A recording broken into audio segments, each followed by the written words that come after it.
നമസ്കാരം. ഈ ദിവസം ഇതുവരെയുള്ള വാർത്തകളുമായി പകൽ വാർത്ത തുടർന്നു. പ്രധാന തലക്കെട്ടുകൾ.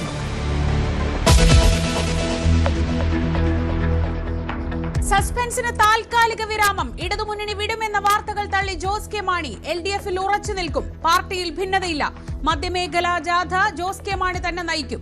കേരള കോൺഗ്രസ് എവിടെയോ അവിടെ ഭരണമുണ്ടാകുമെന്നും പാർട്ടി ചെയർമാൻ. കേരള കോൺഗ്രസ് എവിടെയുണ്ടോ അവിടെ ആയിരിക്കും ഭരണമുള്ളത്.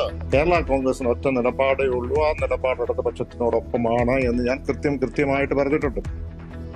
പാലാ സീറ്റ് ആർക്കും വിട്ടുകൊടുക്കില്ലെന്ന് മാണി സി കാപ്പൻ.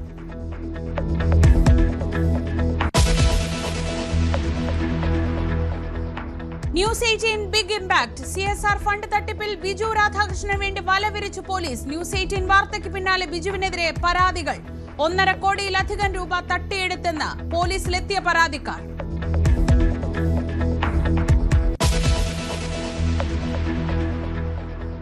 മകരവിളക്കിനൊരുങ്ങി ശബരിമല. ഉച്ചയ്ക്ക് 3 മണി കഴിഞ്ഞ് മകരസംക്രമ പൂജ. തിരുവാഭരണ ഘോഷയാത്ര വൈകിട്ട് സന്നിധാനത്തെത്തും. മകരജ്യോതി ദർശനത്തിന് കാത്ത് ഭക്തലക്ഷങ്ങൾ.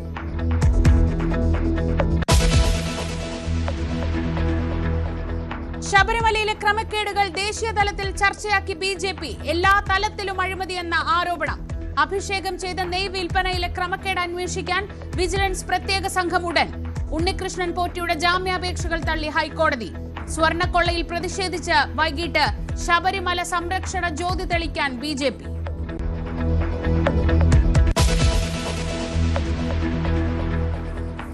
ബലാത്സംഗ കേസിൽ രാഹുൽ മാങ്കൂട്ടത്തിലുമായി SIT-യുടെ തെളിവെടുപ്പ്. ക്ലബ് 7 ഹോട്ടലിലെത്തിച്ചത് അതിരാവിലെ. പാലക്കാട്ടേക്ക് കൊണ്ടുപോകേണ്ടെന്ന് തീരുമാനം. ചോദ്യം ചെയ്യലുമായി നിസ്സഹകരണം തുടർന്ന് രാഹുൽ. ശ്രീനാദേവി കുഞ്ഞമ്മയ്ക്കെതിരെ KPCC-ക്ക് പരാതി നൽകി അതിജീവിത.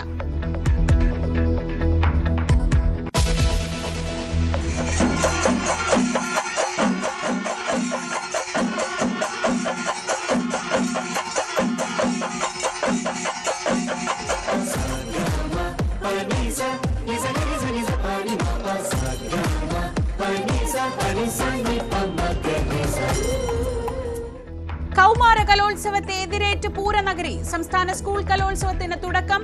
കലാകാരന്മാരെ മതത്തിന്റെ കണ്ണിലൂടെ കാണരുതെന്ന് മുഖ്യമന്ത്രി. കേന്ദ്രം ഫണ്ട് തടഞ്ഞെങ്കിലും ഒരു കുറവും വരുത്തിയിട്ടില്ലെന്ന് V ശിവൻകുട്ടി. ജനങ്ങൾക്കെല്ലാം അറിയാമെന്ന് സുരേഷ് ഗോപിയുടെ മറുപടി.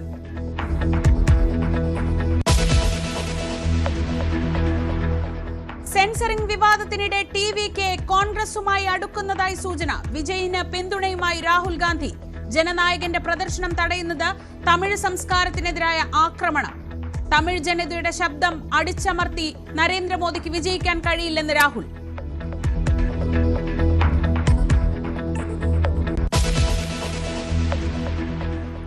വിശദമായ വാർത്തകൾ നോക്കാം. ദിവസങ്ങളായി നിലനിന്നിരുന്ന രാഷ്ട്രീയ അഭ്യൂഹങ്ങൾക്ക് തൽക്കാലത്തേക്കെങ്കിലും വിരാമമിട്ട് ജോസ് കെ മാണി. ഇടതുമുന്നണി വിടില്ല. മുന്നണി മാറ്റ ചർച്ചകളെല്ലാം അഭ്യൂഹങ്ങൾ എന്ന് പറഞ്ഞ ജോസ് കെ മാണി കേരള കോൺഗ്രസിന് UDF-ൽ നിന്ന് ക്ഷണമുണ്ടായിരുന്നു എന്ന കാര്യം സ്ഥിരീകരിച്ചു. ഇതിനിടെ കേരള കോൺഗ്രസ് ഉള്ള മുന്നണിക്ക് ഭരണം കിട്ടുമെന്ന ജോസ് കെ മാണിയുടെ വാക്കുകൾ മുന്നണി മാറ്റ ചർച്ചകൾ ഇനിയും സജീവമാക്കുമെന്ന് ഉറപ്പാണ്. ദിവസങ്ങളായി തുടരുന്ന മുന്നണി മാറ്റ അഭ്യൂഹങ്ങൾക്കാണിപ്പോൾ ജോസ് കെ മാണി താൽക്കാലത്തേക്ക് എന്തെങ്കിലും വ്യക്തത വരുത്തുന്നത്. ഇടതുമുന്നണിയിൽ തന്നെ തുടരും, മുന്നണി വിടില്ല. ഇപ്പോൾ നടക്കുന്ന ചർച്ചകൾ അഭ്യൂഹങ്ങൾ മാത്രമാണ്. താൻ വിദേശത്ത് പോയത് സ്വകാര്യ ആവശ്യങ്ങൾക്കാണ്, മുന്നണി യോഗങ്ങളിൽ നിന്നും ബോധപൂർവം വിട്ടുനിന്നിട്ടില്ല തുടങ്ങിയ വാദങ്ങളാണ് ജോസ് കെ മാണി ഉന്നയിക്കുന്നത്. അതേസമയം തന്നെ UDF-ന്റെ ഭാഗമാക്കാൻ, കേരള കോൺഗ്രസ് എമ്മിനെ UDF-ന്റെ ഭാഗമാക്കാൻ ചില ചർച്ചകൾ നടന്നു എന്ന സൂചന കൂടി ജോസ് കെ മാണി പങ്കുവയ്ക്കുന്നുമുണ്ട്. കേരള കോൺഗ്രസിന് ഒറ്റ നിലപാടേ ഉള്ളൂ. ആ നിലപാട് ഇടതുപക്ഷത്തിനോടൊപ്പമാണ് എന്ന് ഞാൻ കൃത്യമായിട്ട് പറഞ്ഞിട്ടുണ്ട്. പിന്നെ എല്ലാ ദിവസവും രാവിലെ വന്ന മാധ്യമങ്ങളോട് എനിക്ക് പറയാൻ പറ്റുമോ?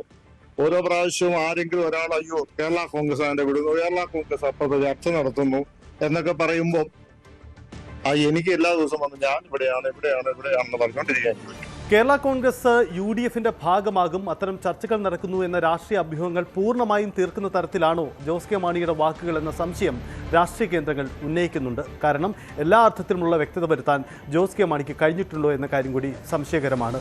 തൻ്റെ പാർട്ടി ഏത് മുന്നണിക്കൊപ്പം ഉണ്ടാകുമോ ആ പാർട്ടിയായിരിക്കും കേരളം ഭരിക്കുക എന്നതാണ് ഇക്കാര്യത്തിൽ ജോസ് കെ മാണിയുടെ വാക്കുകൾ.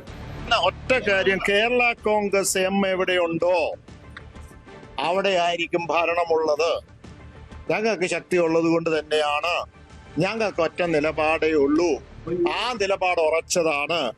കേരള കോൺഗ്രസ് പാർട്ടി നേതൃത്വം ഏത് തീരുമാനമെടുക്കുന്നോ ആ തീരുമാനത്തിനോടൊപ്പം മുഴുവൻ 5 MLA-മാരും ഉണ്ടാവും. ഒരു കാര്യം വ്യക്തമാണ്, ജോസ് കെ മാണിയുടെ കേരള കോൺഗ്രസ് എമ്മിനെ UDFന്റെ ഭാഗമാക്കാൻ വലിയ തരത്തിലുള്ള രാഷ്ട്രീയ സമ്മർദ്ദങ്ങൾ ഉണ്ടായിട്ടുണ്ട് എന്ന കാര്യം വ്യക്തമാണ്. ഒടുവിൽ സ്വന്തം പാർട്ടിയിലെ തന്നെ പിളർപ്പുണ്ടാകുമോ എന്ന് ഭയന്നതുകൊണ്ടോ അല്ലെങ്കിൽ മറ്റു ചില സമ്മർദ്ദങ്ങൾ കൊണ്ടാവാം ജോസ് കെ മാണി പിന്തിരിയാൻ കാരണം. പാർട്ടിയിലെ തർക്കങ്ങളൊന്നുമില്ല എന്ന് ജോസ് കെ മാണിക്ക് ഇപ്പോൾ പറയേണ്ടി വരുന്നതും അതുകൊണ്ടുകൂടിയാണ്. കേരള കോൺഗ്രസ് അണികളിലടക്കം മുന്നണി മാറ്റം സംബന്ധിച്ചുണ്ടായിരുന്ന അഭ്യൂഹങ്ങൾ അവസാനിപ്പിക്കാൻ കൂടിയാണ് ഇക്കാര്യത്തിൽ ജോസ് കെ മാണി ശ്രമിച്ചിരിക്കുന്നത്. പക്ഷേ സസ്പെൻസ് പൂർണ്ണമായും ഇല്ലാതാവുന്നില്ല. കേരള കോൺഗ്രസിൻ്റെ സ്റ്റിയറിംഗ് കമ്മിറ്റി യോഗം അടുത്ത ദിവസം ചേരുന്നു. ഒരുപക്ഷേ രാഷ്ട്രീയ ചർച്ചകൾ ഇനിയും തുറന്നേക്കാം. മുമ്പും ഇത്തരം സമാന വാർത്തകൾ ഉയരുമ്പോഴും ജോസ് കെ മാണി താൻ മുന്നണി വിടില്ല, കേരള കോൺഗ്രസ് ഇടതുമുന്നണിയുടെ ഭാഗമാണെന്ന നിലപാടെടുത്തിട്ടുണ്ട്. അതുകൊണ്ട് ഇപ്പോഴത്തെ നിലപാടും എല്ലാ തരത്തിലുള്ള അഭ്യൂഹങ്ങളെയും തള്ളിക്കളയുന്നതാണോ എന്ന ചോദ്യത്തിലും വ്യക്തത ഉണ്ടായിട്ടില്ല. അതിനർത്ഥം ഇനിയും രാഷ്ട്രീയ നീക്കങ്ങൾക്ക് സാധ്യതയുണ്ട്. ഒരുപക്ഷെ തെരഞ്ഞെടുപ്പിനോട് കൂടുതൽ അടുക്കുന്ന ദിവസങ്ങളിൽ ഏതു തരത്തിലുള്ള രാഷ്ട്രീയ നീക്കങ്ങൾക്കും സാധ്യതയെ അവശേഷിപ്പിച്ചുകൊണ്ടുകൂടിയാണ് ജോസ് കെ മാണിയുടെ വാക്കുകൾ അവസാനിക്കുന്നത്. ജോസ് കെ മാണിയെ ഒപ്പം നിർത്താൻ ഇടതുമുന്നണി നേതൃത്വം വലിയ നീക്കങ്ങളാണ് നടത്തിയത്. മന്ത്രി VN വാസവൻ കോട്ടയത്ത് ക്യാമ്പ് ചെയ്ത് നേതാക്കളുമായി ചർച്ച നടത്തി. മന്ത്രിസഭാ അംഗം കൂടിയായ റോഷി അഗസ്റ്റിനെയും പ്രമോദ് നാരായണൻ MLA-യും ഒപ്പം നിർത്താൻ കഴിഞ്ഞതാണ് തൽക്കാലത്തേക്കെങ്കിലും വലിയ പ്രതിസന്ധി ഒഴിവാക്കാൻ CPM-നെ സഹായിച്ചത്. പത്തനംതിട്ടയും കോട്ടയവും ഇടുക്കിയും ഉൾപ്പെടുന്ന മധ്യ കേരളത്തിൽ കഴിഞ്ഞ തെരഞ്ഞെടുപ്പിൽ മികച്ച പ്രകടനം കാഴ്ചവെക്കാൻ കഴിഞ്ഞത് തന്നെ കേരള കോൺഗ്രസ് എമ്മിന്റെ സാന്നിധ്യമെന്ന് CPM അവരുടെ അവലോകന റിപ്പോർട്ടുകളടക്കം വ്യക്തമാക്കിയതാണ്. അതുകൊണ്ട് തന്നെ വലിയ പ്രാധാന്യത്തോടുകൂടി വലിയ പരിഗണന നൽകിയാണ് കേരള കോൺഗ്രസ് എമ്മിനെ ഇടതുമുന്നണിയിൽ കൊണ്ടു നടക്കുന്നത്. അതിൽ CPM-ന്റെ പങ്ക് വളരെ പ്രധാനപ്പെട്ടതുമാണ്. CPI-ക്ക് പോലും ഒരു ഘട്ടത്തിൽ ആശങ്കയുണ്ടായിരുന്നു, കേരള കോൺഗ്രസ് എം വന്നാൽ തങ്ങളുടെ രണ്ടാം സ്ഥാനം, മുന്നണി രണ്ടാം കക്ഷി എന്ന സ്ഥാനം നഷ്ടമാകുമോ എന്ന്.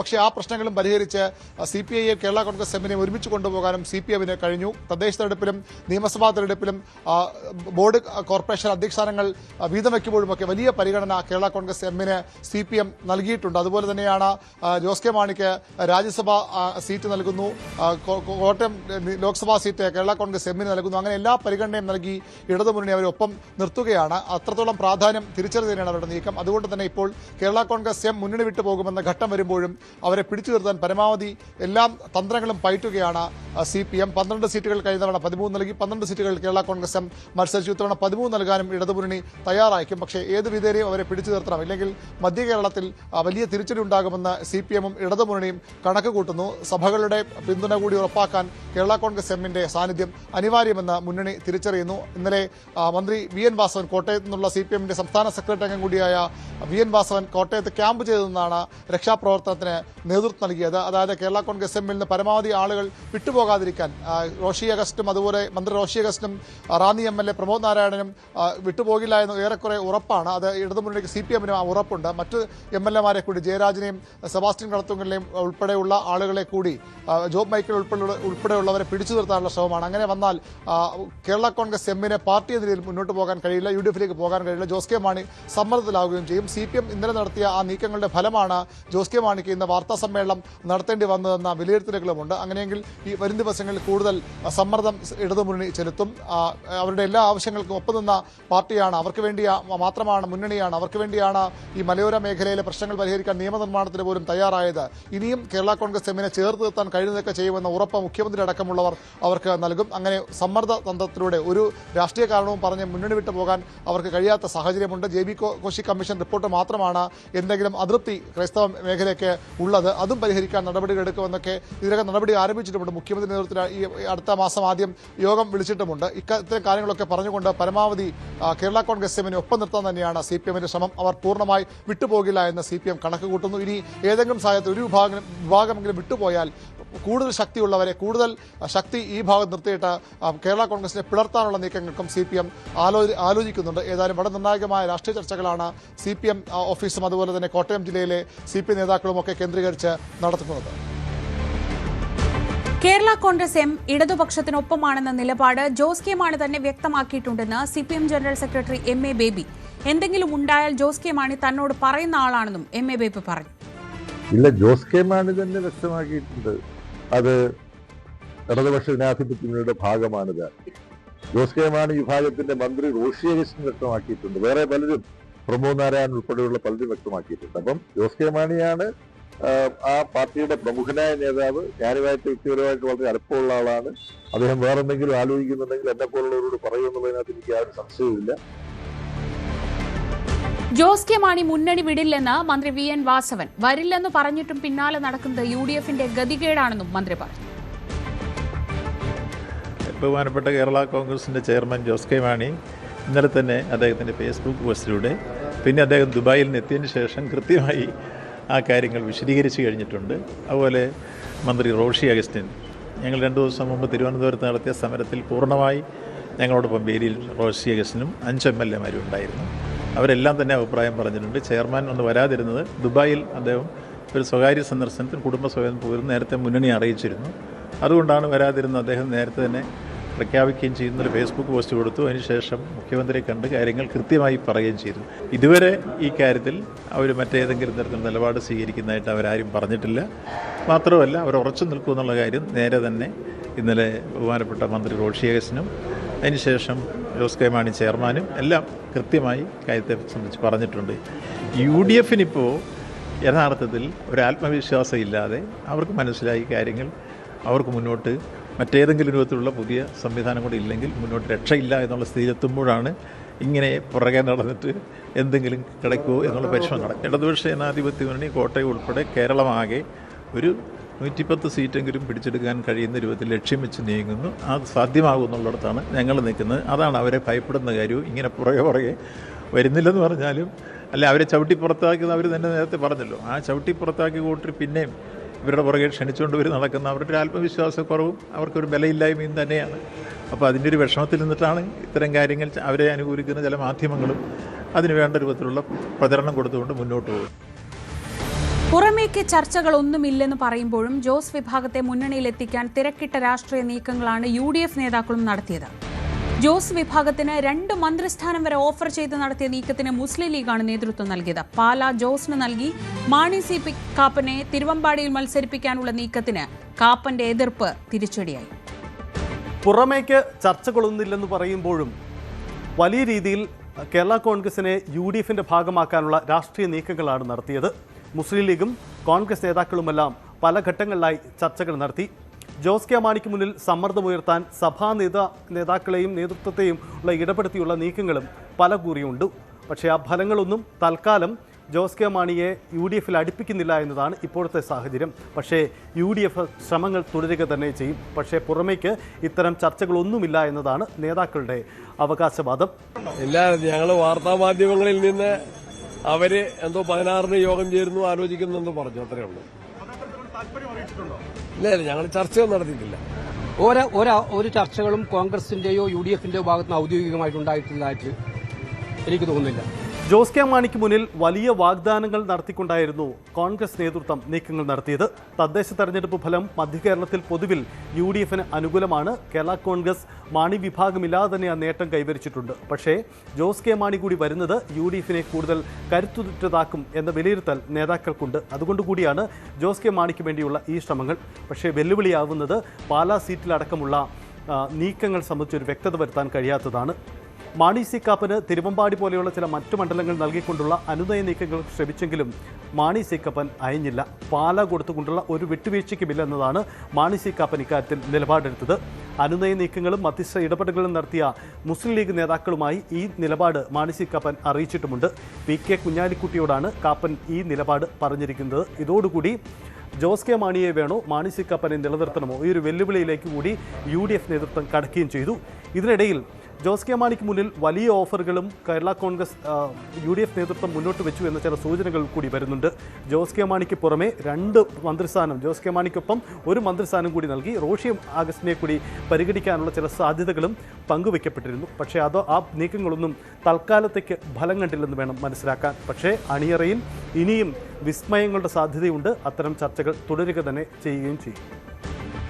കേരള കോൺഗ്രസ് UDFലേക്ക് എത്തണമെന്ന് ആദ്യം മുതൽ നിലപാടെടുത്ത ആളാണ് താനെന്ന് കെ മുരളീധരൻ. പക്ഷേ തീരുമാനമെടുക്കേണ്ടത് UDF ആണ്. രാഹുൽ മാങ്കൂട്ടത്തിൽ വിഷയത്തിൽ അതിജീവിതയ്ക്കൊപ്പമാണ് കോൺഗ്രസ്. ശ്രീനാദേവി കുഞ്ഞമ്മയ്ക്കെതിരായ പരാതിയിൽ KPCC അധ്യക്ഷൻ പരിശോധിച്ച് നടപടി സ്വീകരിക്കുമെന്ന് മുരളീധരൻ വ്യക്തമാക്കി. അല്ല, കേരള കോൺഗ്രസ് എം UDF-ലേക്ക് വരുന്നതിനെ തുടക്കം മുതൽക്ക് സ്വാഗതം ചെയ്ത ഒരാളാണ് ഞാൻ.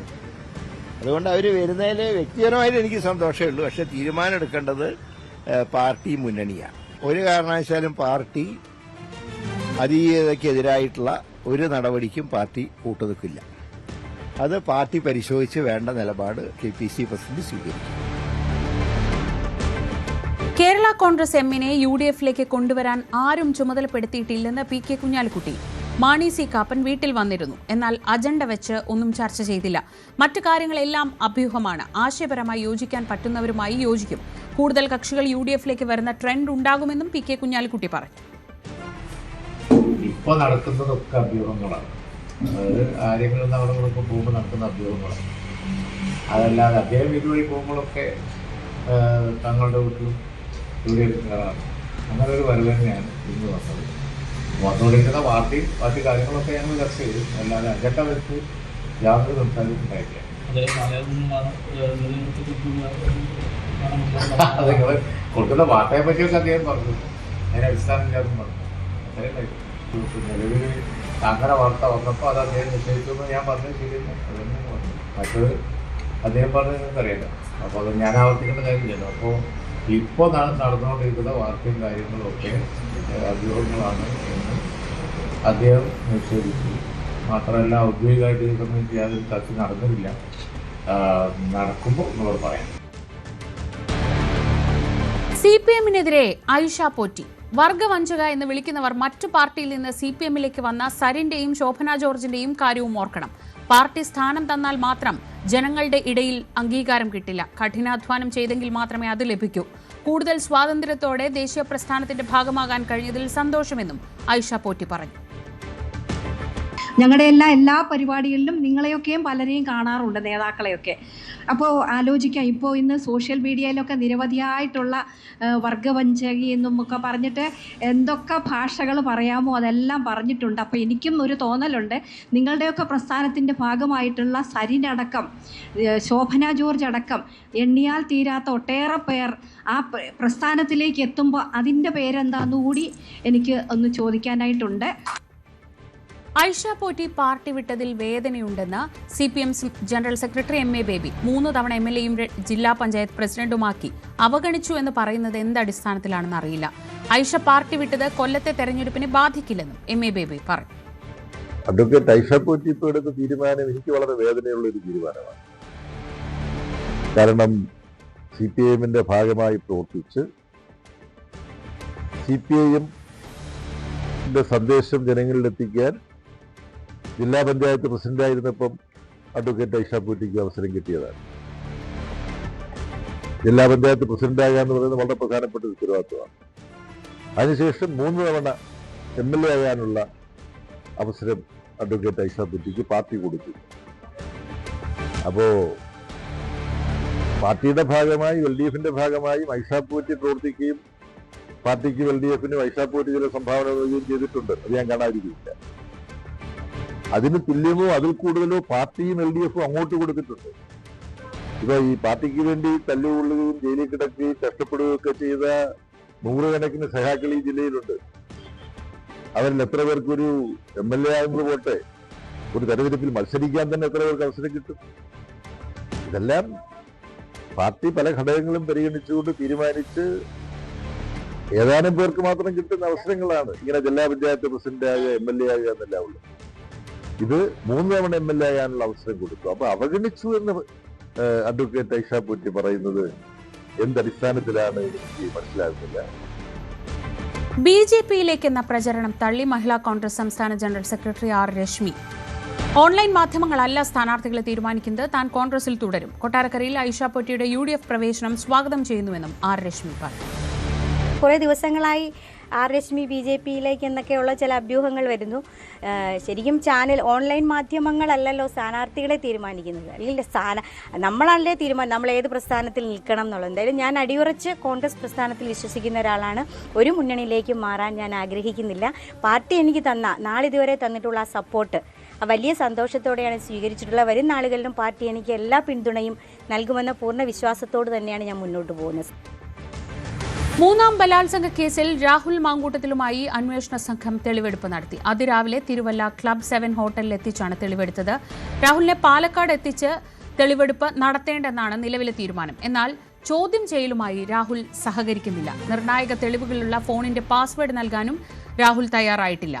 ഫോൺ ശാസ്ത്രീയ പരിശോധനയ്ക്ക് വിധേയമാക്കും. ചോദ്യം ചെയ്യലിൽ രാഹുലിന്റെ നിസ്സഹകരണം SIT കോടതിയെ അറിയിക്കും. കസ്റ്റഡിയിൽ വിട്ടുകിട്ടിയതിന് പിന്നാലെ ഇന്ന് പുലർച്ചെയാണ് കനത്ത സുരക്ഷാ സംവിധാനങ്ങൾക്ക് നടുവിൽ രാഹുൽ മാങ്കൂട്ടത്തിന്റെ തെളിവെടുപ്പിന്റെ ഭാഗമായി തിരുവല്ലയിലെ ക്ലബ് 7 ഹോട്ടലിലേക്ക് അന്വേഷണ സംഘം എത്തിച്ചത്. 20 മിനിറ്റ് സമയമാണ് ഈ ഹോട്ടലിൽ ചെലവഴിച്ചത്. ആ ഹോട്ടലിൽ രാഹുൽ BR എന്ന പേരിൽ രജിസ്റ്ററിൽ രാഹുലിന്റെ പേരും കൃത്യമായി തന്നെ രേഖപ്പെടുത്തിയിട്ടുണ്ട് എന്ന രജിസ്റ്റർ നേരത്തെ തന്നെ അന്വേഷണ സംഘം കണ്ടെത്തിയതാണ്. അവിടെ വെച്ച് കാര്യങ്ങൾ ചോദിച്ചറിഞ്ഞു. അവിടെ താൻ യുവതിയുമായി കണ്ടത് സംസാരിക്കാൻ വേണ്ടിയിട്ടാണ് അവിടെ എത്തിയത് എന്ന് മാത്രമാണ് രാഹുൽ മറുപടി നൽകിയത്. അതിനുശേഷം അന്വേഷണവുമായി ഒരു തരത്തിലും സഹകരിക്കാത്ത ഒരു നിലപാടാണ് രാഹുലിന്റേതെന്നാണ് SIT നൽകുന്ന സൂചന. ഫോൺ കോടതിയിൽ ഹാജരാക്കുന്നതിനായി ഫ്ലൈറ്റ് മോഡിലേക്ക് മാറ്റേണ്ടതുണ്ട് എന്ന് അന്വേഷണ സംഘം ആവശ്യപ്പെട്ടപ്പോൾ രാഹുൽ അതിന്റെ ആവശ്യമില്ല എന്ന മറുപടിയാണ് നൽകിയത്. അതായത് ഫോൺ അൺലോക്ക് ചെയ്ത് മാത്രമേ ഫ്ലൈറ്റ് മോഡിലേക്ക് മാറ്റാൻ കഴിയൂ. അതിനുവേണ്ടിയിട്ടാണ് അന്വേഷണ സംഘം അത്തരമൊരു ആവശ്യം മുമ്പോട്ട് വെച്ചത്. പക്ഷേ അതിന്റെ ആവശ്യമില്ല എന്ന നിലപാട് രാഹുൽ സ്വീകരിക്കുകയായിരുന്നു. അതിനുശേഷം ഈ പരാതിയിൽ പറഞ്ഞിരിക്കുന്ന കാര്യങ്ങളിൽ അടിസ്ഥാനമുണ്ടോ എന്ന അന്വേഷണ സംഘത്തിന്റെ ചോദ്യങ്ങളോട് യുവതി എന്റെ സുഹൃത്താണ് എന്ന് മാത്രമാണ് രാഹുൽ മാങ്കൂട്ടത്തിൽ നൽകുന്ന മറുപടി. നമുക്കറിയാം, ഈ കേസുമായി ബന്ധപ്പെട്ട് ആരോപണം ഉന്നയിച്ച ഓരോ പരാതിക്കാർ രംഗത്ത് വരുമ്പോഴും അവരെന്റെ സുഹൃത്താണ്, നല്ല സുഹൃത്താണ് എന്ന വാചകം ആദ്യഘട്ടം മുതൽ രാഹുൽ ആവർത്തിക്കുന്നതാണ്. അതേ വാചകം വീണ്ടും ഈ പരാതിക്കാരിയുമായി ബന്ധപ്പെട്ട ചോദ്യങ്ങളോടും രാഹുൽ മാങ്കൂട്ടത്തിൽ അന്വേഷണ സംഘത്തിന് മുമ്പിൽ ആവർത്തിച്ചിരിക്കുകയാണ്. മറ്റ് കാര്യങ്ങളെക്കുറിച്ചൊക്കെ വിശദാംശങ്ങൾ തേടുമ്പോൾ അത് നിങ്ങൾ അന്വേഷിച്ച് കണ്ടുപിടിച്ചോളൂ എന്ന മറുപടിയാണ് ലഭിക്കുന്നതെന്നാണ് SIT നൽകുന്ന സൂചന.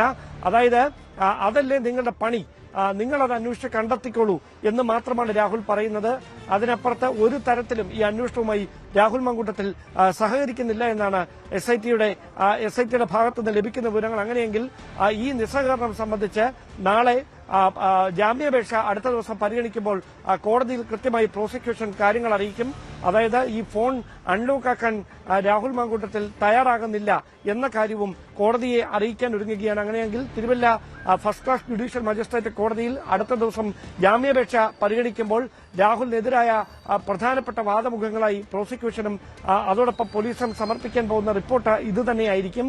എന്തായാലും പാലക്കാട് എത്തിച്ചുള്ള പരിശോധന ഈ കേസുമായി ബന്ധപ്പെട്ടുണ്ടാകില്ല എന്നാണ് ലഭിക്കുന്ന വിവരങ്ങൾ. പക്ഷേ രാഹുൽ മാങ്കൂട്ടത്തിന്റെ വീട്ടിൽ പരിശോധന നടത്താനുള്ള ഒരു നീക്കം അന്വേഷണ സംഘം നടത്തുന്നുണ്ട്. തെളിവുകൾ കണ്ടെത്തുന്നതിന്റെ ഭാഗമായാണ് അത്തരം നീക്കങ്ങൾ നടന്നുകൊണ്ടിരിക്കുന്നത്. എന്തായാലും അന്വേഷണവുമായി ഒരു തരത്തിലും സഹകരിക്കാത്ത നിലപാട് രണ്ടാം ദിവസവും രാഹുൽ മാങ്കൂട്ടത്തിൽ തുടരുകയാണ്. ഇതുമായി ബന്ധപ്പെട്ട മറ്റു വാർത്തകളിലേക്ക് വരാം. ഇപ്പോൾ രമേശ് ചെന്നിത്തല മാധ്യമങ്ങളെ കാണുന്നു. നമ്മൾ ഓരോ ആൾ കാരണം എല്ലാവർക്കും ബോധ്യപ്പെട്ടു ഇടത് മുന്നണിയോടൊപ്പം നിൽക്കുന്നതുകൊണ്ട് കാര്യമില്ല. അവർ പറഞ്ഞെന്താ, ഐഷാപോറ്റി പറഞ്ഞ ഒരു കാര്യം വളരെ പ്രസക്തമാണ്. ഞാൻ ചേർന്ന പാർട്ടിയല്ല ഇന്നത്തെ കമ്മ്യൂണിസ്റ്റ് പാർട്ടി എന്ന്. ഇനി അതുപോലൊരു പാർട്ടിക്ക് എന്നെ പോലൊക്കെ തൊടാൻ കഴിയില്ല എന്നാ പറഞ്ഞത്. അത് വളരെ ഗൗരവമായൊരു വിഷയമല്ലേ അവർ പറഞ്ഞത്. അവർ കമ്മ്യൂണിസ്റ്റ് കുടുംബത്തിലെ അംഗമായിരുന്നു. അവർ ചേർന്ന പാർട്ടിയല്ല ഇപ്പോഴത്തെ കമ്മ്യൂണിസ്റ്റ് പാർട്ടി എന്നാണ് അവർ പറയുന്നത്. അപ്പോൾ ആ പാർട്ടിക്ക് സംഭവിച്ചിരിക്കുന്ന അപജയങ്ങളെ പറ്റിയാണ് അവർ പറഞ്ഞത്. അതൊക്കെ ആര് പോയാലും ഇത് തന്നെയാണല്ലോ പറയുന്നത്. ഞങ്ങളുടെ കൂടെ നിന്ന് കുറെ പേര് പോയായിരുന്നല്ലോ, പിടിച്ചോണ്ട് പോയായിരുന്നല്ലോ. ഞങ്ങളങ്ങനെ ആരും പിടിച്ചോണ്ട് പോയതൊന്നുമല്ലോ. അവർക്കുണ്ടായ അവഗണനയും അവർക്ക് നേരിടേണ്ടി വന്ന പ്രശ്നങ്ങളും കാരണമാണ് അവർ കോൺഗ്രസിൽ ചേരാൻ തീരുമാനിച്ചത്. ഞങ്ങളൊക്കെ അവരോട് നേരിട്ട് സംസാരിച്ചിട്ടുള്ളതാണ്. അവരെ വളരെ മാന്യമായി പെരുമാറുന്ന സ്ത്രീയാണ്. ഞങ്ങളൊക്കെ MLA-മാരായിരുന്ന അവരോടൊപ്പം MLA-മാരായിരുന്നവരാണ്. വളരെ മാന്യമായി പൊതുരംഗത്ത് വളരെ മാന്യമായി ഇടപെടുകയും പെരുമാറുകയും പ്രവർത്തിക്കുകയും ചെയ്തൊരു വ്യക്തിയാണ്. അവർ വന്നത് നമുക്ക് വളരെ സന്തോഷമുള്ള കാര്യമാണ്. ഇനിയും ധാരാളം ആളുകൾ വരും, നിങ്ങൾ വെയിറ്റ് ചെയ്യുക. മാധ്യമങ്ങളോട് നിലവിലെ രാഷ്ട്രീയ വിഷയങ്ങളിൽ പ്രതികരിക്കുകയായിരുന്നു രമേശ് ചെന്നിത്തല. ബലാത്സംഗ കേസിൽ അറസ്റ്റിലായ രാഹുൽ മാങ്കൂട്ടത്തിൽ MLA പിന്തുണയ്ക്കുകയും തന്നെ അധിക്ഷേപിക്കുകയും ചെയ്ത പത്തനംതിട്ട ജില്ലാ പഞ്ചായത്ത് അംഗം ശ്രീനാദേവി കുഞ്ഞമ്മയ്ക്കെതിരെ കോൺഗ്രസ് നേതൃത്വത്തിനും പരാതി നൽകി അതിജീവിത. തനിക്കെതിരായ സൈബർ ആക്രമണം തടയാൻ ഇടപെടണമെന്നാണ് ആവശ്യം. KPCC അധ്യക്ഷൻ സണ്ണി ജോസഫ്, പ്രതിപക്ഷ നേതാവ് VD Satheesan, KPCC vice president Adoor Prakash, KPCC working പ്രസിഡന്റുമാരായ AP അനിൽകുമാർ, PC വിഷ്ണുനാഥ്, ഷാഫി പറമ്പിൽ എന്നിവർക്കാണ് അതിജീവിത പരാതി നൽകിയത്. ശ്രീനാദേവി കുഞ്ഞമ്മയ്ക്കെതിരെ നേരത്തെ പോലീസിലും അതിജീവിത പരാതി നൽകിയിരുന്നു.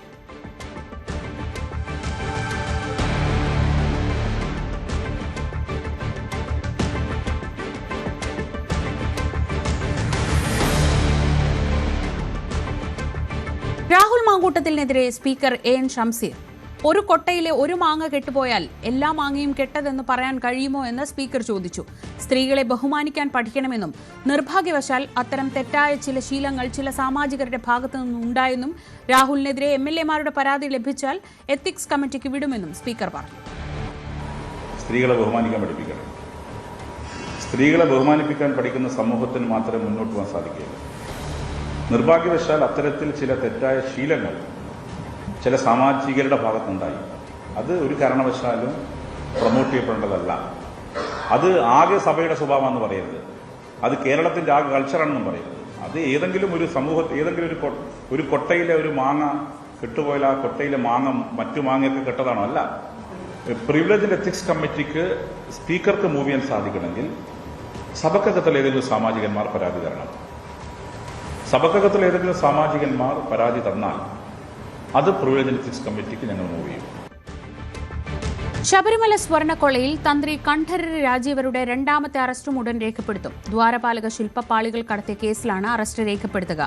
അറസ്റ്റിന് തടസ്സമില്ലെന്ന് കോടതി വ്യക്തമാക്കിയിരുന്നു. തന്ത്രിയുടെ വീട്ടിൽ നിന്ന് കണ്ടെടുത്തത് യഥാർത്ഥ വാജിവാഹനമാണോ എന്നതിൽ SIT വിശദ പരിശോധന നടത്തുകയാണ്.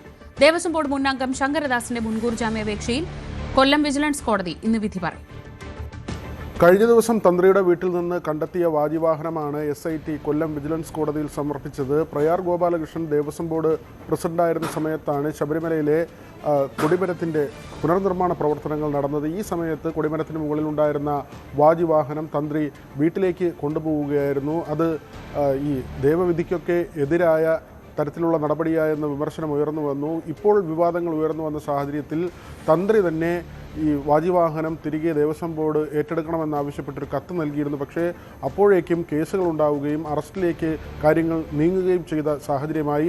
അതുകൊണ്ട് തന്നെ വാജിവാഹനം തിരികെ ദേവസ്വം ബോർഡ് ഏറ്റെടുത്തില്ല. മാത്രമല്ല, ഇപ്പോൾ കണ്ടെടുത്തിട്ടുള്ള വാജിവാഹനം യഥാർത്ഥത്തിലുള്ളതാണോ എന്ന കാര്യത്തിലും സംശയമുണ്ട്.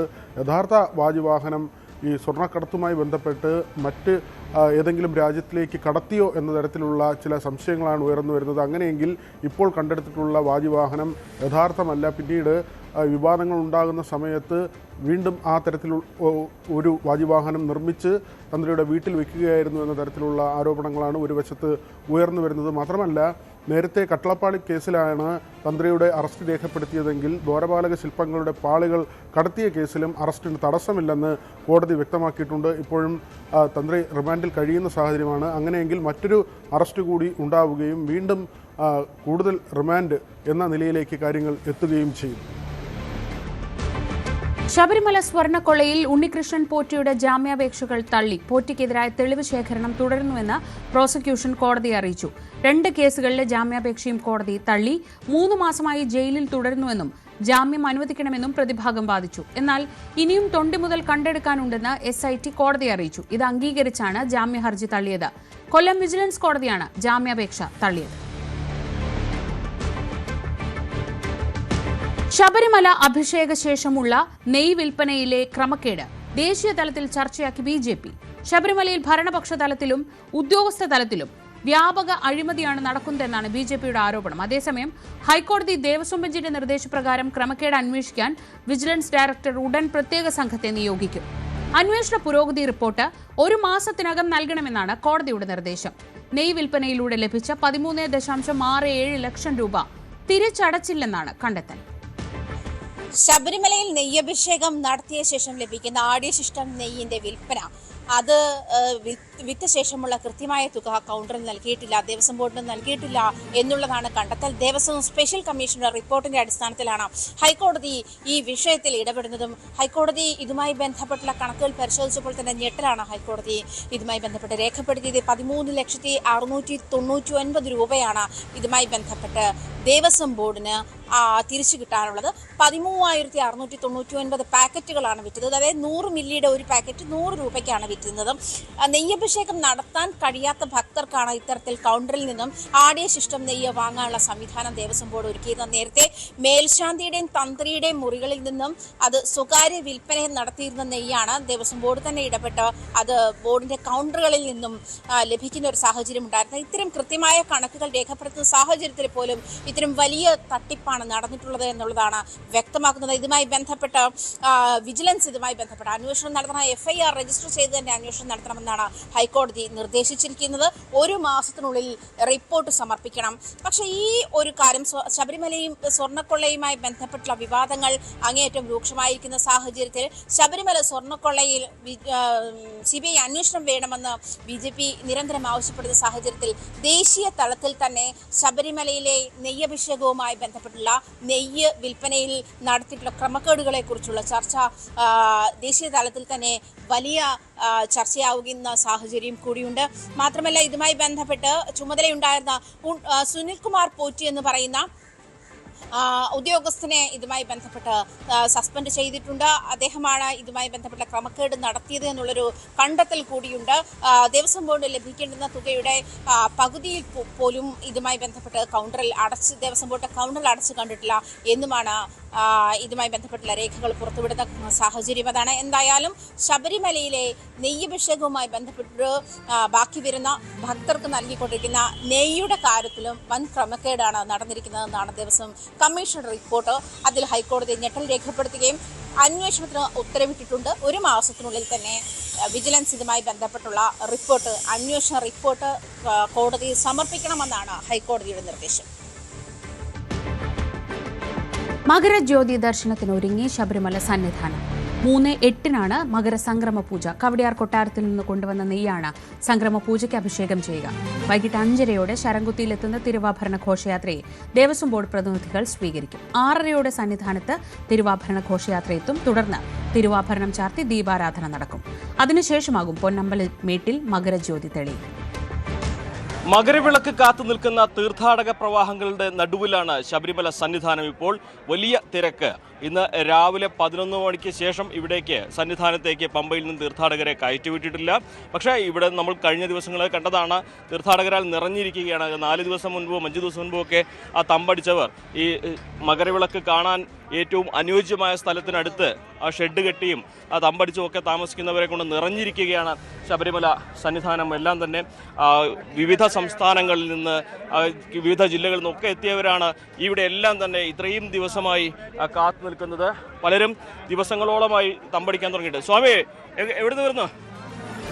Telugu. How many days you are here? 3 days before. 3 days. You are waiting for the Makaravilakku? Jyoti Darshana.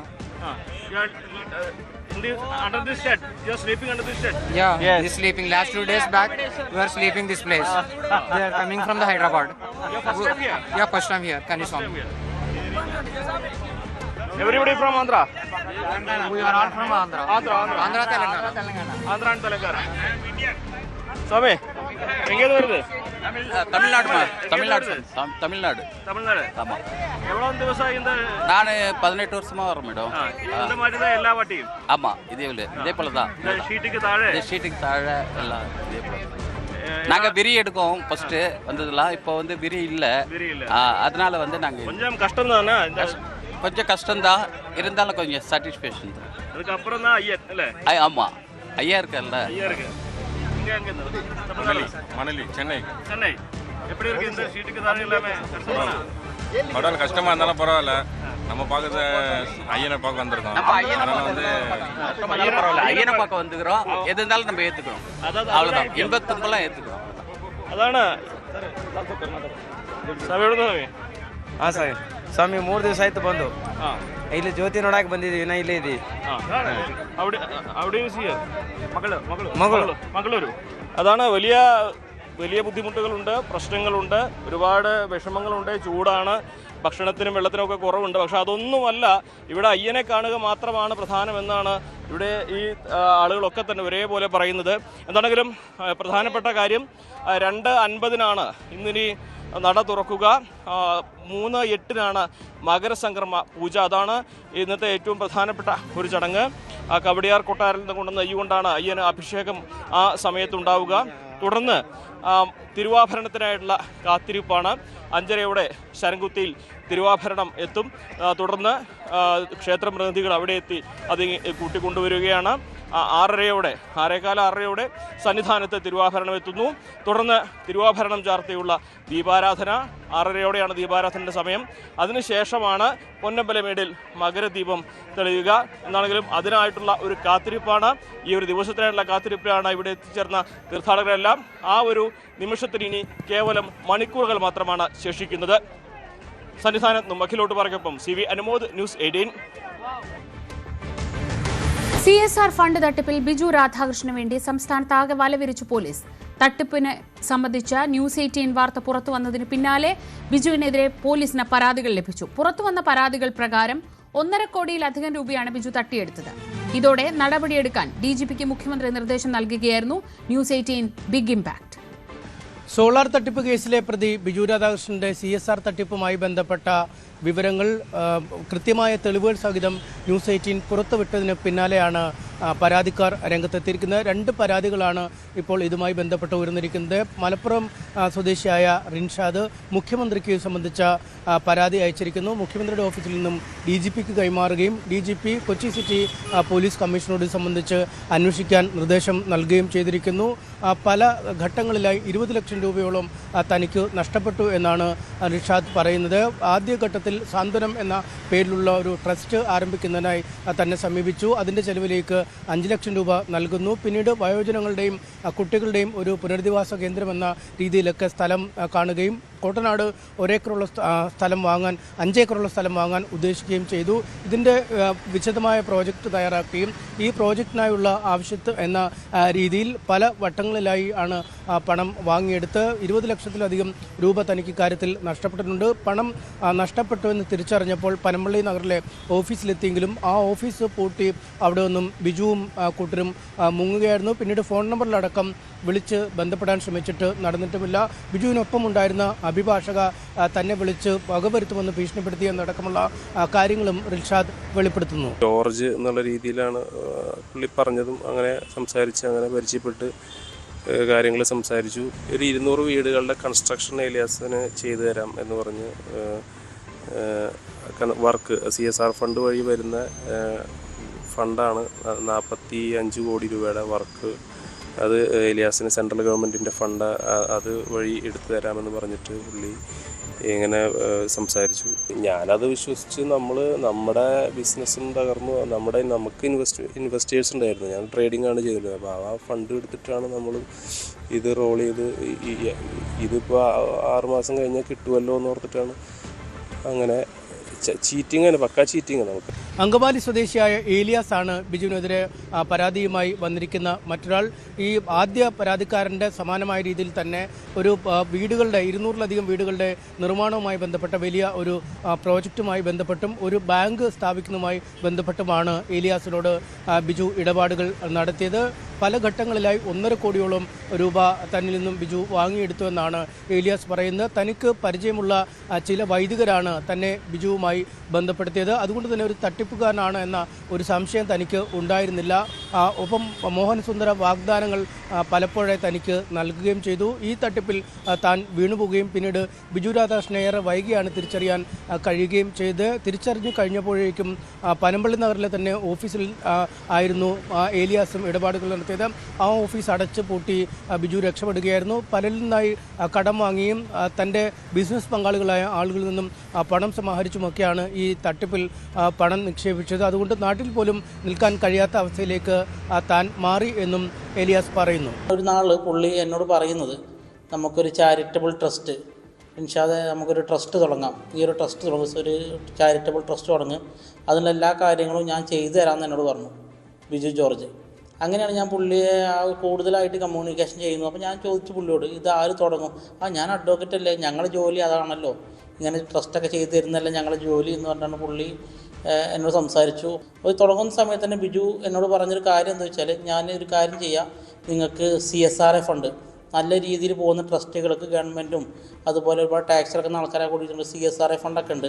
ആ CSRA ഫണ്ട് ഒരു 300 കോടി രൂപ ഞാൻ നിങ്ങൾക്ക് വാങ്ങിത്തരാം, നിങ്ങളുടെ ട്രസ്റ്റിന് വാങ്ങിത്തരാം എന്നൊക്കെ പറഞ്ഞാണ് പുള്ളി ആദ്യമായിട്ട് ഞാൻ അപ്രോച്ച് ചെയ്യുന്നത്. എൻ്റെ കയ്യിൽ നിന്ന് മൊത്തം 10 ലക്ഷം രൂപയാണ് എൻ്റെ കയ്യിൽ നിന്ന് പുള്ളി ഈ ബിജു രാധാകൃഷ്ണൻ പ്രൊജക്റ്റിനായിട്ടും മറ്റ് അതർ എക്സ്പെൻസായിട്ടും ആംബുലൻസിന് വേണ്ടിയിട്ട് ഇതെന്നൊക്കെ പറഞ്ഞ് 10 ലക്ഷം രൂപയാണ് എൻ്റെ സമയത്ത് പല സമയങ്ങളിലായിട്ട് ഫുള്ള് ക്യാഷായിട്ട് ഞാൻ പല സമയത്തും പറയും, സാറേ ഞാൻ അക്കൗണ്ടിലേക്ക് നിന്നാൽ പോലെ വേണ്ട റിൻഷാദ് പ്രശ്നമാണ്, നീ വിചാരിക്കുന്ന പോലെയല്ല, ഭയങ്കര പ്രശ്നമാണെന്നൊക്കെ പറഞ്ഞ് പുള്ളി ഭയങ്കര രീതിയിലുള്ള കഥ മെനഞ്ഞെടുക്കുക. നിരവധി വൈദികരടക്കമുള്ള ആളുകൾ പനമ്പള്ളി നഗറിലെ സ്ഥാപനത്തിൽ എത്തിയെന്നാണ് 2 പരാതിക്കാരുടെയും വാക്കുകളിൽ നിന്നും മനസ്സിലാക്കാൻ കഴിയുന്നത്. ഉന്നതരായ ചില വൈദികർക്ക് 1 കോടിയോളം രൂപ ഒരു ഡയാലിസിസ് പദ്ധതിയുമായി ബന്ധപ്പെട്ട് നഷ്ടപ്പെട്ടിട്ടുണ്ട്. അങ്കമാലി സ്വദേശികളായ 3 വൈദികർക്ക് ഏതാണ്ട് 50 ലക്ഷം രൂപ വെച്ച് നഷ്ടമായതായും പറയുന്നു. ഒപ്പം ഈ നടിയെ ആക്രമിച്ച കേസുമായി ബന്ധപ്പെട്ടും ചില ബന്ധങ്ങൾ ബിജു രാധാകൃഷ്ണന് ഉണ്ട് എന്ന വെളിപ്പെടുത്തലും ഇതിനിടയിൽ ഉയർന്നിട്ടുണ്ട്. ന്യൂസ് 18 വാർത്തയെ തുടർന്ന് പോലീസ് സമഗ്രമായ അന്വേഷണം ഇക്കാര്യത്തിൽ ആരംഭിച്ചിരിക്കുന്നു എന്നാണ് നമുക്ക് അറിയാൻ കഴിയുന്നത്. ഇന്ന് രാവിലെയും ഇന്നലെയുമൊക്കെയായി ബിജു രാധാകൃഷ്ണൻ്റെ മുഴുവൻ ഓഫീസുകളിലും SSBയിൽ അടക്കമുള്ള ഉദ്യോഗസ്ഥർ പരിശോധനയ്ക്കെത്തി അവരുടെ വീട് അല്ലെങ്കിൽ ഈ കെട്ടിടം വാടകയ്ക്കെടുത്തുമായി ബന്ധപ്പെട്ട വിശദാംശങ്ങൾ ആരായുന്നുണ്ട്. എന്ത് തരത്തിലാണ് ഇടപാടുകൾ നടത്തിയതെന്ന് സംബന്ധിച്ച പരാതിക്കാരുമായി ആശയവിനിമയം നടത്തുന്നുമുണ്ട്. എന്തായാലും DGP സിറ്റി പോലീസ് കമ്മീഷണർക്ക് നൽകിയ നിർദ്ദേശത്തിൻ്റെ അടിസ്ഥാനത്തിൽ സിറ്റി പോലീസ് പരാതിക്കാരെ ബന്ധപ്പെട്ടുണ്ട്. അവരിൽ നിന്നും വളരെ വിശദമായ മൊഴി രേഖപ്പെടുത്തിയ ശേഷം അന്വേഷണം ആരംഭിക്കും എന്നാണ് അറിയിച്ചിരിക്കുന്നത്. ഒപ്പം ബിജുവിന് വേണ്ടിയുള്ള തെരച്ചിൽ ഊർജിതമാക്കുകയും ചെയ്തിട്ടുണ്ട്. പക്ഷേ മൊബൈൽ ഫോണുകളടക്കം സ്വിച്ച് ഓഫാണ്. ഓഫീസുകൾ പലതും തുറക്കാത്ത ഒരു സാഹചര്യത്തിലുമുണ്ട്. ഈ കേസുകൾ ഉണ്ടായതോടെ വിവാദമുണ്ടായതോടുകൂടി ബിജു വീണ്ടും മുങ്ങി എന്ന ഒരു നിഗമനത്തിൽ തന്നെയാണ് പോലീസ് ഈ ഘട്ടത്തിൽ ഉള്ളത്. തൃശൂരിൽ കലാപൂരം.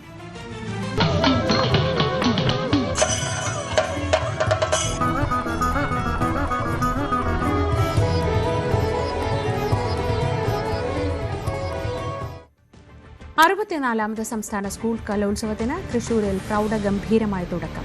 തേക്കിൻകാട് മൈതാനത്തെ സൂര്യകാന്തി വേദിയിൽ നടന്ന ചടങ്ങ് മുഖ്യമന്ത്രി പിണറായി വിജയൻ ഉദ്ഘാടനം ചെയ്തു. കേന്ദ്രമന്ത്രി സുരേഷ് ഗോപി മുഖ്യാതിഥിയായി.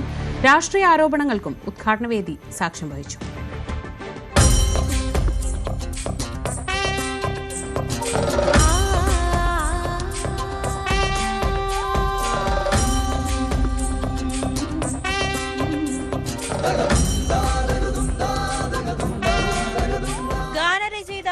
ബി ഹരിനാരായണൻ ചിട്ടപ്പെടുത്തിയ സ്വാഗത ഗാനത്തോടുകൂടി സ്കൂൾ കലോത്സവത്തിന് തുടക്കമായി.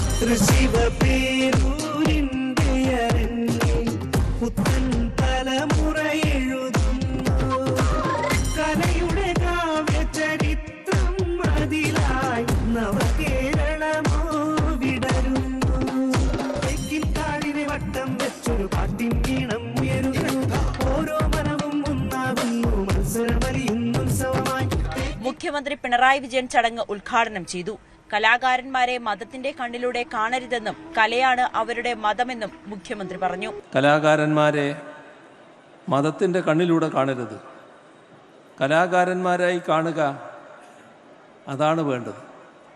കലയാണ് അവരുടെ മതം എന്ന് കണക്കാക്കുക. കേന്ദ്രം ഫണ്ട് തടഞ്ഞുവെച്ചെങ്കിലും പക്ഷേ സംസ്ഥാനം കുട്ടികൾക്ക് ഒരു കുറവും വരുത്തിയിട്ടില്ലെന്ന് വിദ്യാഭ്യാസ മന്ത്രി. സാധാരണക്കാരായ കുട്ടികൾക്ക് അർഹതയുള്ള 1065 കോടി രൂപ കേന്ദ്ര സർക്കാർ തടഞ്ഞു വച്ചിരിക്കുകയാണ്. അത് ലഭിച്ചില്ലെങ്കിലും നമ്മുടെ കുട്ടികൾക്ക് ഒരു കുറവും വരാതെ നോക്കുവാൻ ഈ സർക്കാർ തയ്യാറായിട്ടുണ്ട്. കുട്ടികൾക്ക് ആശംസകൾ നേർന്ന കേന്ദ്രമന്ത്രി സുരേഷ് ഗോപി വേദി രാഷ്ട്രീയ മറുപടിക്കോ പ്രതിപാദിക്കുവാനോ മുതിരുന്നില്ലെന്നും ജനങ്ങൾക്ക് എല്ലാം അറിയാമെന്നും മുഖ്യമന്ത്രിക്കും ബി ശിവൻകുട്ടിക്കുമായി മറുപടി നൽകി. രാഷ്ട്രീയപരമായ പരാമർശങ്ങൾക്ക് ഇതിന്റെ ഒരു ഗരിമ, ഇതിൻ്റെ ഒരു അന്തസ്സ് നിലനിർത്തുന്നതിന് വേണ്ടി മറുപടി പറയാൻ വേണ്ടി ഞാൻ ഇവിടെ മുതിരുന്നില്ല. പക്ഷെ അതിനൊക്കെ വ്യക്തമായ ജനങ്ങൾക്കറിയുന്ന മറുപടിയുണ്ട്. ജനങ്ങൾക്ക് ഇതിൻ്റെ എല്ലാം പിന്നിൽ കാര്യങ്ങൾ വ്യക്തമായിട്ടറിയാം. മന്ത്രിമാരായ K Rajan, R Bindu, K Krishnankutty, cinema താരം റിയ ഷിബു, ഫുട്ബോൾ താരം IM വിജയൻ തുടങ്ങിയവർ ചടങ്ങിൽ പങ്കെടുത്തു. ന്യൂസ് 18 കൊച്ചി. വിവരങ്ങളുമായി നവമി ദിനേശ് കൂടി ചേരുന്നുണ്ട്. നവമി, ഉദ്ഘാടനം കഴിഞ്ഞു, ആഘോഷങ്ങൾ തുടങ്ങിക്കഴിഞ്ഞു. ഏതൊക്കെ വേദികളിൽ ഇന്നത്തെ ദിവസം ഏതൊക്കെ മത്സരങ്ങളുണ്ട്, എങ്ങനെയൊക്കെയാണ് ആദ്യ ദിവസം പോകുന്നത്?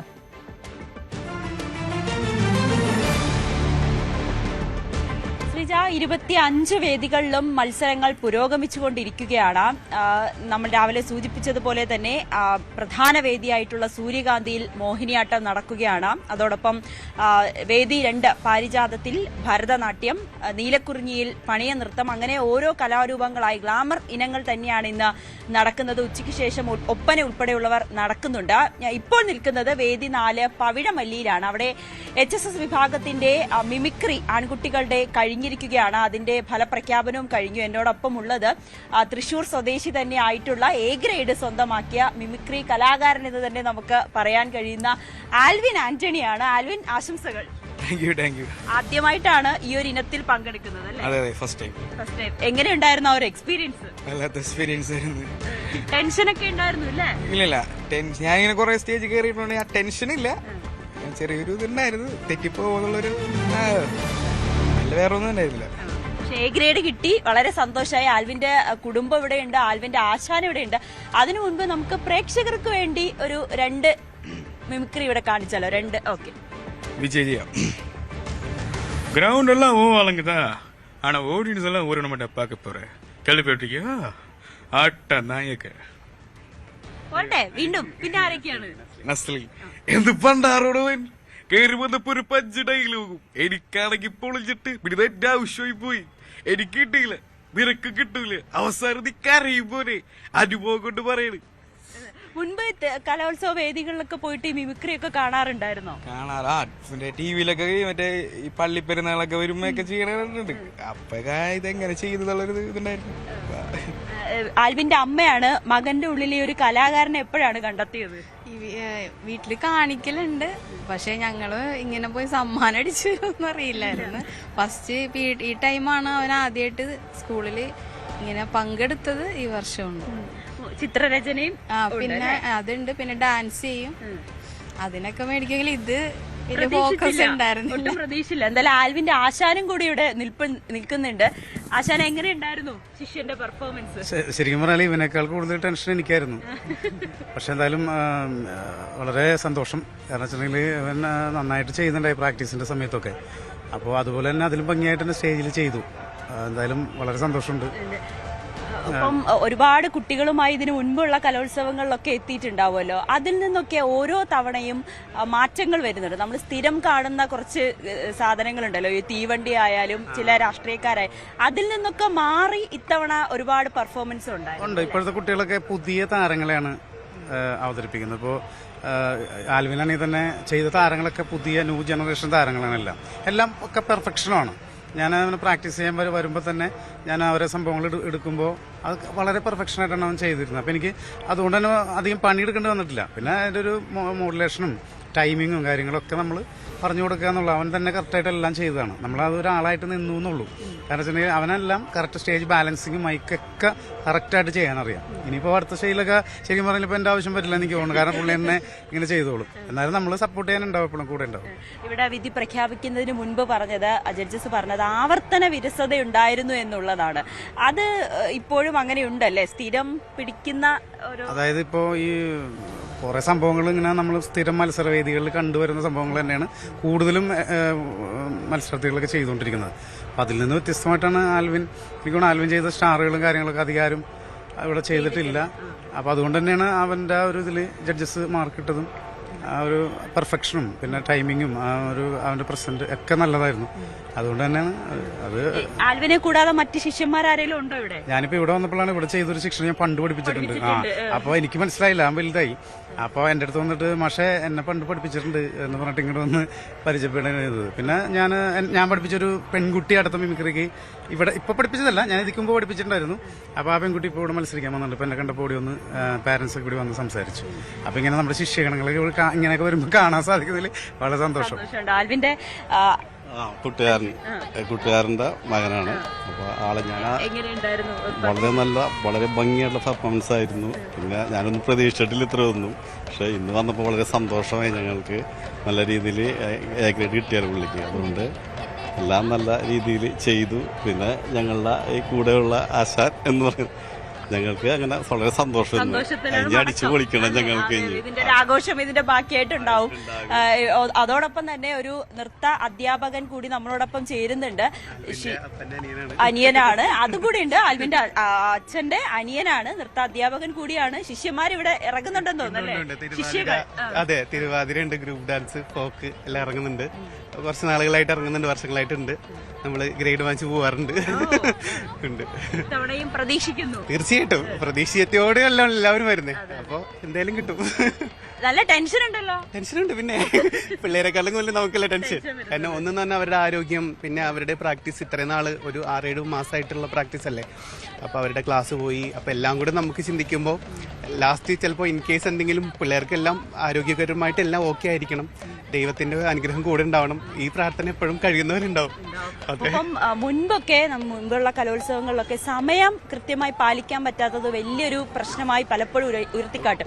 രാവിലെ മുതലേ ഒരുങ്ങിയിരിക്കുന്ന കുട്ടികളെ രാത്രി വരെ നിന്ന് ക്ഷീണിക്കുന്ന അവസ്ഥ, അതിപ്പോ ഏറെക്കുറെ കുറഞ്ഞു എന്ന് തോന്നുന്നു, അല്ലെ? പരിഹരിക്കപ്പെട്ടോ എന്ന് തോന്നുന്നു. ഒരുപാട് പരിഹരിക്കപ്പെട്ടിട്ടുണ്ട്. പണ്ടൊക്കെ എന്ന് പറഞ്ഞാൽ ക്ലസ്റ്റർ വിളിച്ചാൽ തന്നെയും ചിലപ്പോൾ റിപ്പോർട്ടിങ്ങിന്റെ ബുദ്ധിമുട്ടുകൾ വരും. പിന്നെ അകലം ഭയങ്കര പ്രശ്നമായിരുന്നു, ട്രാഫിക് ജാം വരും. അപ്പോൾ എനിക്ക് തോന്നുന്നു കഴിഞ്ഞ വർഷമൊക്കെ വലിയ ബുദ്ധിമുട്ടില്ലായിരുന്നു. ഈ വർഷം വലിയ ബുദ്ധിമുട്ടില്ലാതെ പോകുന്നുണ്ടെന്നാണ് വിചാരിക്കുന്നത്. കാരണം വേദികളെല്ലാം സജീവമായിട്ടുണ്ട്.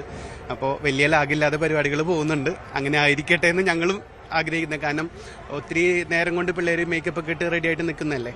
അപ്പോൾ അതും ആ പിള്ളേരെ ഒരുപാട് ബാധിക്കും. അത് കാരണം ഒരുപാട് ലേറ്റ് ആയി കഴിഞ്ഞാലും അവരുടെ ആരോഗ്യത്തെ ഒരുപാട് ബാധിക്കും. അപ്പോൾ അത് പെർഫോമൻസിലും വരും. അതാണ് ഏറ്റവും പ്രധാനപ്പെട്ട കാര്യം. എന്തായാലും ആൽവിൻ ഇപ്പോൾ +2-ലാണ്. അപ്പൊ അവസാനത്തെ സ്കൂൾ കലോത്സവം കൂടിയാണ്. അതിന്റെ ഒരു വിഷമം കൂടി ഉണ്ടോ? ഉണ്ടല്ലേ? എന്തായാലും അവസാനത്തെ കലോത്സവത്തിന് A ഗ്രേഡുമായിട്ട് തന്നെ മടങ്ങുകയാണ്. സന്തോഷത്തോടെ. സന്തോഷം. അപ്പൊ ഇനിയും പല വേദികളിലും നമുക്ക് കാണാം. എന്തായാലും ആൽവിനാണ് A ഗ്രേഡ് കിട്ടിയതിന്റെ സന്തോഷം, മിമിക്രിയിൽ A ഗ്രേഡ് കിട്ടിയതിന്റെ സന്തോഷം ന്യൂസ് 18-മായി പങ്കുവച്ചത്. ആൽവിന്റെ കുടുംബവുമുണ്ട്. ഇനി എന്തായാലും ശ്രീജ, മറ്റ് ഈ ദേശഭക്തി ഗാനം, അറവനമുട്ട് ഉൾപ്പെടെയുള്ള കലാപരിപാടികളെല്ലാം തന്നെ ഉച്ചയ്ക്ക് ശേഷം അരങ്ങേറുന്നതാണ്. എല്ലാ പരിപാടികളും സമയബന്ധിതമായി തന്നെ പൂർത്തിയാക്കാൻ പറ്റുമെന്നൊരു വിശ്വാസത്തിൽ തന്നെയാണ് വിദ്യാഭ്യാസ വകുപ്പും നിൽക്കുന്നത്. ശ്രീജ. ശരി നവമി. കൊല്ലത്ത് മുഖ്യമന്ത്രിക്ക് നേരെ യുവമോർച്ചയുടെ കരിങ്കൊടി. ആശ്രാമം മൈതാനത്ത് ഹെലികോപ്റ്ററിൽ വന്നിറങ്ങി ചിന്നക്കടയിലേക്ക് വരുമ്പോഴായിരുന്നു കരിങ്കൊടി കാണിച്ചത്. ശബരിമല വിഷയത്തിലായിരുന്നു യുവമോർച്ചയുടെ പ്രതിഷേധം. 2 യുവമോർച്ച പ്രവർത്തകരെ പോലീസ് കസ്റ്റഡിയിലെടുത്തു.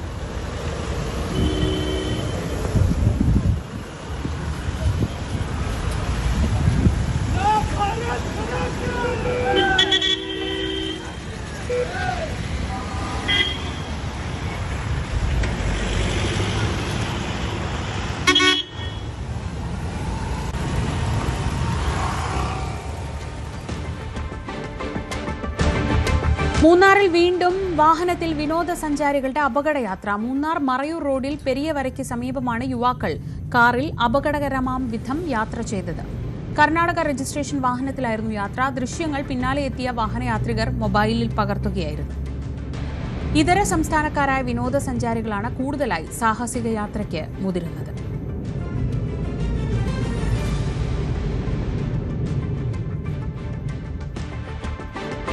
വിജയ് ചിത്രം ജനനായകന് പിന്തുണയുമായി രാഹുൽ ഗാന്ധി. സിനിമയുടെ പ്രദർശനം തടയാനുള്ള ശ്രമം തമിഴ് സംസ്കാരത്തിനെതിരായ ആക്രമണമാണെന്നും തമിഴ് ജനതയുടെ ശബ്ദം അടിച്ചമർത്തി പ്രധാനമന്ത്രി നരേന്ദ്രമോദിക്ക് വിജയിക്കാൻ കഴിയില്ലെന്നും രാഹുൽ എക്സിൽ കുറിച്ചു. സെൻസർ കുരുക്കിന്റെ പേരിൽ സിനിമയുടെ റിലീസ് അനിശ്ചിതമായി വൈകുന്ന സാഹചര്യത്തിലാണ് TVK നേതാവ് കൂടിയായ വിജയ്ക്ക് പിന്തുണയുമായി രാഹുൽ ഗാന്ധി എത്തിയത്. അതേസമയം തമിഴ്നാട് നിയമസഭാ തെരഞ്ഞെടുപ്പ് അടുത്തിരിക്കെ രാഹുലിന്റെ പ്രതികരണം പുതിയ രാഷ്ട്രീയ ചർച്ചകൾക്ക് തുടക്കമിട്ടു. വിജയുടെ പാർട്ടിയായ TVKയുമായി കോൺഗ്രസ് അടുക്കുന്നതിന്റെ സൂചന കൂടിയാണ് രാഹുലിന്റെ വാക്കുകളിൽ തെളിയുന്നതെന്നും വിലയിരുത്തലുകളുണ്ട്.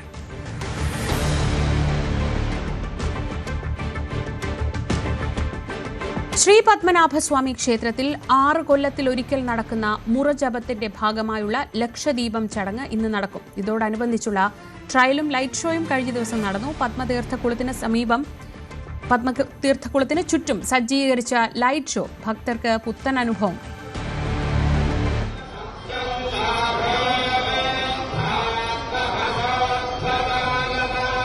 ഇന്ന് നടക്കുന്ന ലക്ഷദീപം ചടങ്ങിനോടനുബന്ധിച്ച് നടന്ന ട്രയലിലാണ് ലൈറ്റ് ഷോയും ഒരുക്കിയത്. ക്ഷേത്രത്തിന് ചുറ്റും ദീപാലങ്കാരങ്ങളും ഒരുക്കിയിട്ടുണ്ട്.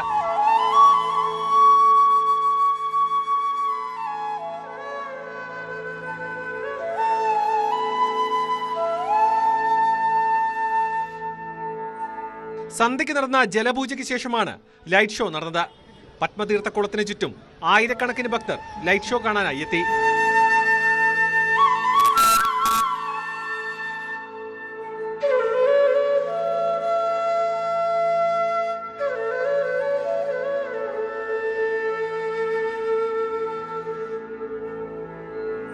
ഭക്തിഗാനങ്ങൾ സമന്വയിപ്പിച്ച ഡിജെയും വർണ്ണവിസ്മയമായ ലൈറ്റ് ഷോയും തിരുവനന്തപുരത്തെ ജനങ്ങൾക്ക് പുത്തൻ അനുഭവമായി തീർന്നു.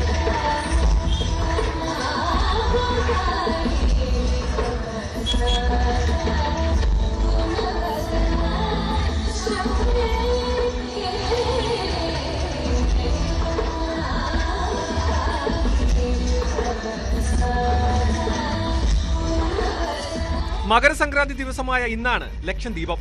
പത്മതീർത്ഥക്കരയും ക്ഷേത്രമതിലകവും നെയ്വിളക്കുകൾ കൊണ്ടും വൈദ്യുതി ദീപങ്ങളാലും ശോഭിക്കും.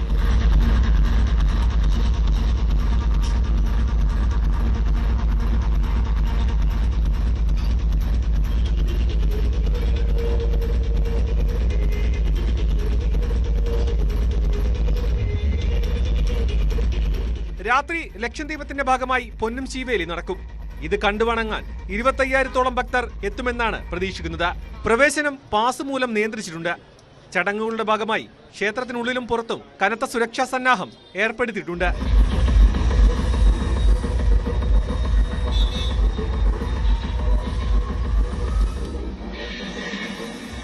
ന്യൂസ് 18 തിരുവനന്തപുരം. ഇനി ഇന്നത്തെ കൂടുതൽ വാർത്തകൾക്ക് news 18 Keralam YouTube channel subscribe ചെയ്യുക.